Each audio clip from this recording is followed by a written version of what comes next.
grows. Importante ito kasi after nung one person growing, papasok na yung church that suffers. Bakit inuna kaya? Kaya I love doing messages, going through each verses kasi you can see the mindset of the apostle through the work of the mighty, through the mighty work of the Holy Spirit na inilalatag niya sa mananampalataya. Hindi pwedeng isulat, magsasuffer kayo when he has not yet talked about growing.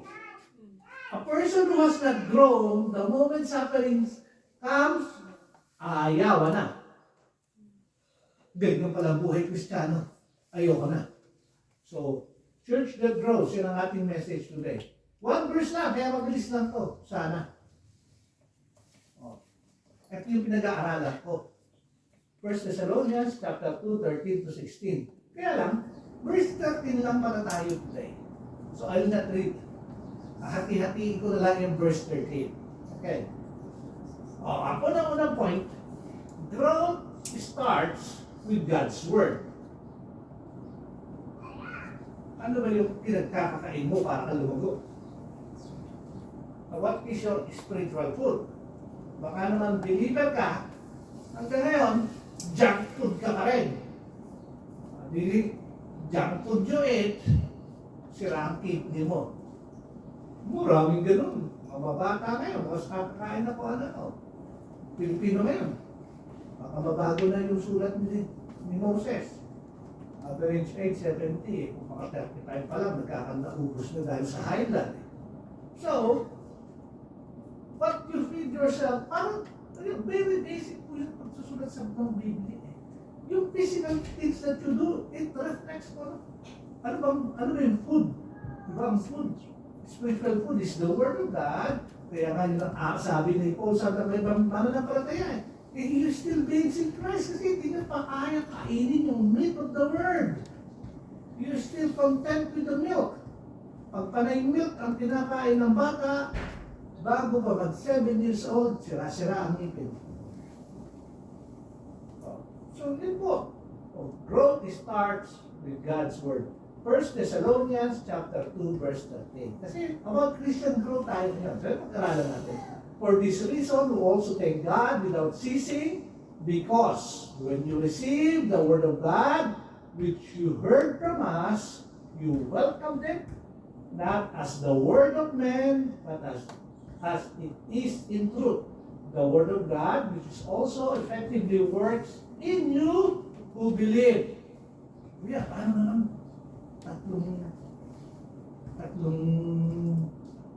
Mag-message ka, may 3 points ka isang verse pa lang binasa mo. Kasi meron tong kapatid na verse sa 1 Thessalonians. Basahin na rin natin. And you became followers of us in the Lord, having received what? The word in much affliction with joy of the Holy Spirit, so that you become examples in all Macedonia and Achaia who believe. For from you, the word of the Lord has sounded forth, not only in Macedonia, Achaia, but also in every place. Your faith toward God has gone out, so that we do not need to say anything. That is how the life of those who really chew on the Word would become great testimonies for the Lord. Na yung sila Paul, they don't have to say anything. People comes to know the Lord because of the life of those in Thessalonica.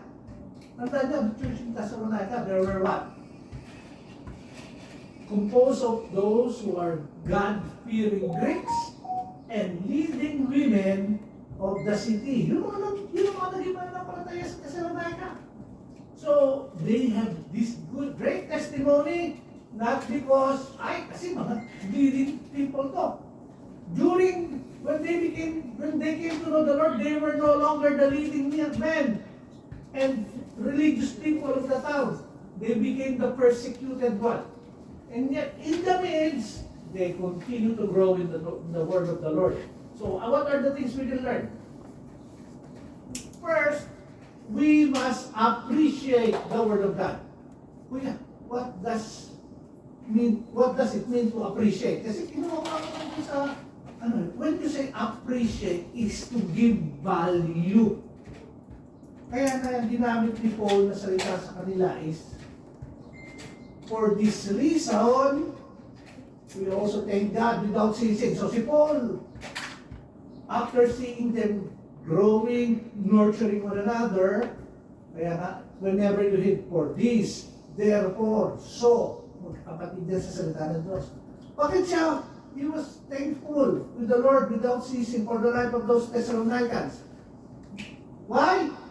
Sinagot niya, because when you receive the Word of God, which you heard from us, yung the Word received is not simply,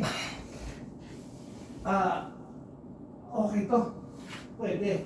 But they value it. Yun ang appreciation eh. Di ba? Yung value ng bahay, is it appreciated or it's devaluing? Appreciation is you have valued the Word of God higher than anything. Why? Because it's the Word of God that they heard from Apostle Paul, Silas, Luke, and Timothy.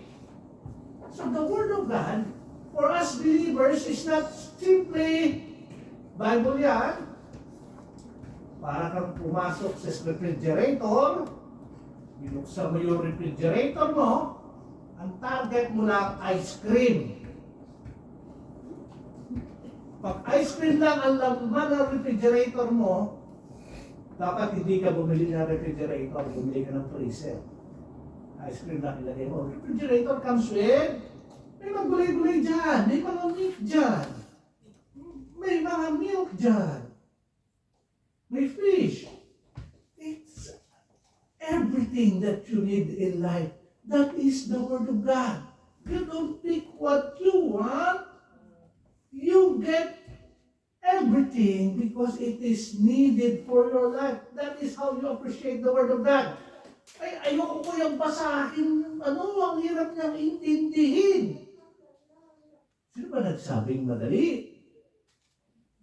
Pero, lalo mo siyang hindi maintindihan kung hindi mo siya babasahin. Ever wonder, ang dami nating electronic gadgetry. Ako, I have learned a lesson nga pala. I used to love just like the world. Di ba medyo maganda yung phone mo? No? Ngayon, natutunan ko na. Ayoko nang bumili ng mahal na phone. Kasi yung mahal na phone, papalitan yun bukas.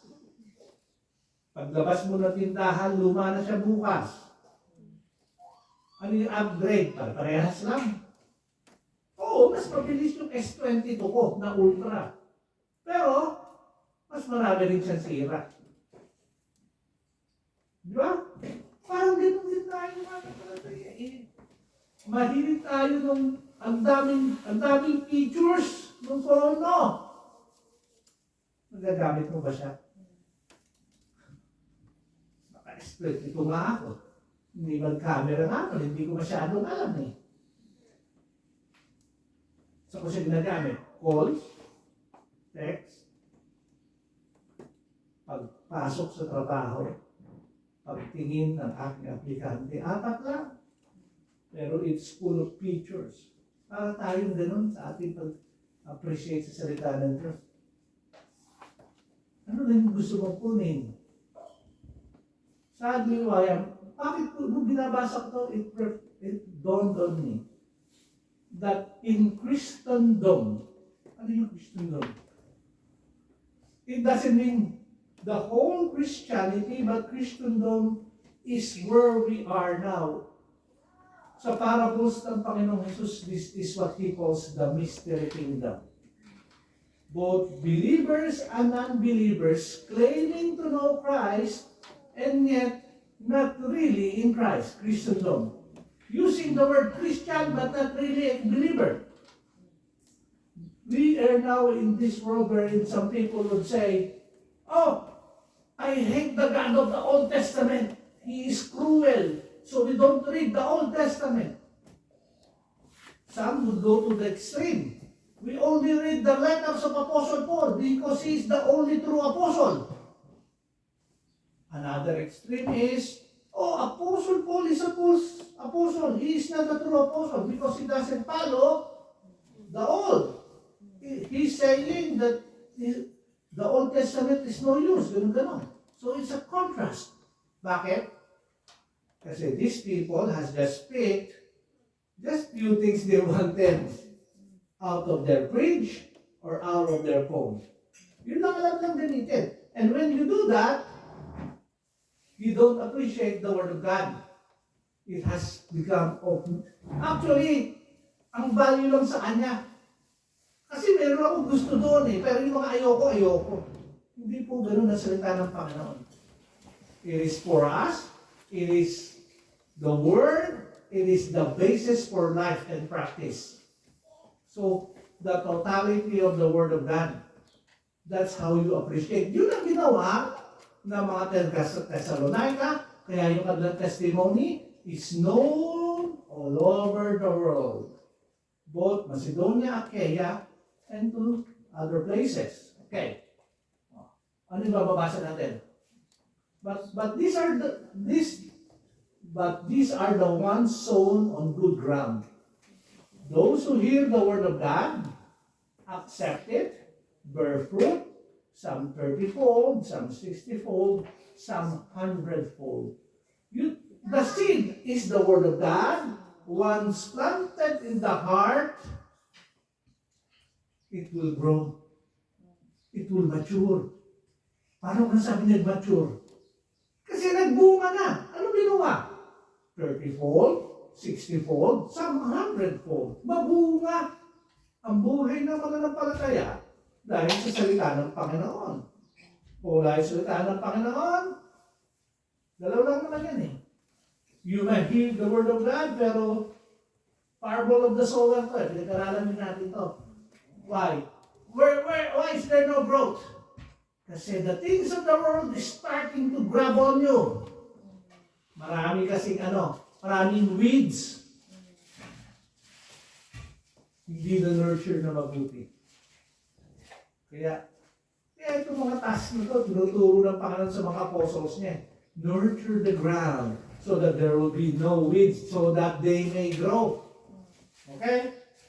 Why is it important? Because 2 Timothy 3:16-17 says, all Scripture, it is not saying some, but all, is given by inspiration of God, is profitable for doctrine, for reproof, for correction, for instruction in righteousness, that the man of God may be complete, thoroughly equipped for every good work. Sino kailangan maging thoroughly equipped? Yung hindi mananampalataya o yung mananampalataya? Mananampalataya, kasi we're the man of God. But he answered them, it is written, man shall not live by bread alone, but every word that proceeds from the mouth of God. Alam na natin yan. Sunday school pa lang. Nilagay ko lang yan dyan para a reminder for us that we should appreciate the Word of God. We must appropriate. Another A, appropriate. Hindi mo lang siya binibigyan ng value, isinasa puso mo siya. Appreciation is from the mind. Appropriation is from the heart. You use it. Saan na naman sinabi niyan? 13b. You welcome it. Yung the word, di ba yung una, you receive. That is appreciation. You welcome it from the heart. So yung word, kasi mahirap yung English. You receive and welcome sa English, parehas. Sa Greek, magkaiba. Yung welcome here is, in your heart, it is now become what you will practice. Isa sa puso mo. Not as a word of man, but as it is in truth, the word of God. Okay? Mark chapter 4, 26-29. He said, the kingdom of God is as if a man should scatter seed on the ground, and should sleep by night and rise by day. And the seed should sprout and grow. He himself does not know how. For the earth yields its crop by itself, first the blade, then the head, After that, will grain in the head. But when the grain ripens, he immediately puts in the sickle because the harvest has come. Alam niyo po bang parable yan? Alam niyo kung saan yung parable na yan? The parable of the growing seed or the parable of the Word of God. Ganyan ang sabi ng Panginoon na mangyayari the moment ipahagi mo sa salita ng Panginoon. Yung manginginom sa kanto, yung nakarinig ng salita ng Panginoon, akala mo wala na siyang pag-asa. Pero makita mo, bukas makalawa, siya na yung nagtuturo sa inyo dahil ganun ang salita ng Panginoon. Ang tinuturo dito, the word of the Lord regenerates the moment you accept it in your heart. The same way in believing the Lord Jesus Christ. Jesus, the living Word, His Word is the written Word. It should be in our hearts. We don't just put them aside. Ngayon, lahat kasi ng hard copy ko, mga nakakahon na. Yan. May hard copy ako dyan. Ibang version yan. Marami akong hard copy sa taas. Kasi, maramihan ng Bible ko, nakalagay na dito sa akin. Ayun o. Yung nakadrawing ko sila din. Nasa PowerPoint. Dito na lang sa computer. So, when I read it, I read through the computer. Pero, still the same. But I'm worried when I read in the computer kasi even the best so-called providers, sometimes they have their own bent and tendencies. I'll check the printed one kasi hindi na nababago yung print eh. Okay. So, ganun dapat natin i-value. We understand na babaguhin ang buhay mo na salita ng Panginoon. Kaya you have to welcome it in your hearts. Bakit? For the time will come when they will not endure sound doctrine, but according to their own flesh, because they have itching ears, they will heap up for themselves teachers, and they will turn their ears away from the truth and be turned aside to fables. The Word of God is the truth, and there are a lot of fables. Then lastly, sabi ni Paul, it's in your mind, it's in your heart. Apply it. We must apply. Kung saan mo naman nakita yung salitang apply, tingnan natin. The Word of God, which also effectively. How can it effectively work in your life? Kasi you're applying it daily. Hindi siya magiging effective kung you hear that you need the Word of God. Pag uwi mo sa bahay, bago ka matulog, o bago ka gumising, o depende sa time of your quiet time, you look for other stuff rather than the Word of God, then it will not effectively work for you kasi you're not applying it to yourself. So when you hear the Word, you read the Word of God, see what is the Lord trying to teach you, and live for it. Live by it today, like I said. If what you take out from this is wait, and I am grateful for the Lord that we will all learn to wait. But if you would have a better appreciation of this Word, better appropriation of it, then you are ready to apply the Word of God each day in your life. It becomes a struggle. Sometimes, pinangungunahan tayo ng mga gusto natin. And yet, dapat ang mauna ay yung sinasabi sa atin ng Panginoon. Kaya nga, ang Biblia is our source of life and practice. This is the last verse. This is what James says. James chapter 1, 21 to 24. Therefore, lay aside all filthiness and overflow of wickedness, and receive with meekness the implanted word which is able to save your soul. It is already implanted in you. It has saved your souls. Pero, anong kumakalaban doon? If you don't apply it. filthiness. Anong filthiness? Maraming basura sa kaisipan. Ha?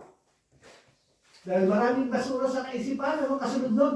The overflow of wickedness. Paggawa na ng hindi mabuti. Yun ang pumapasok sa kaisipan natin. Basahin pa lang. But be doers of the word. Narinig nyo na, alam nyo naman yung salita ng Panginoon. Ay, kuya, pakikinig na lang ako. Kaya ikaw na gumawa. Hindi, dapat nyo yung be doers.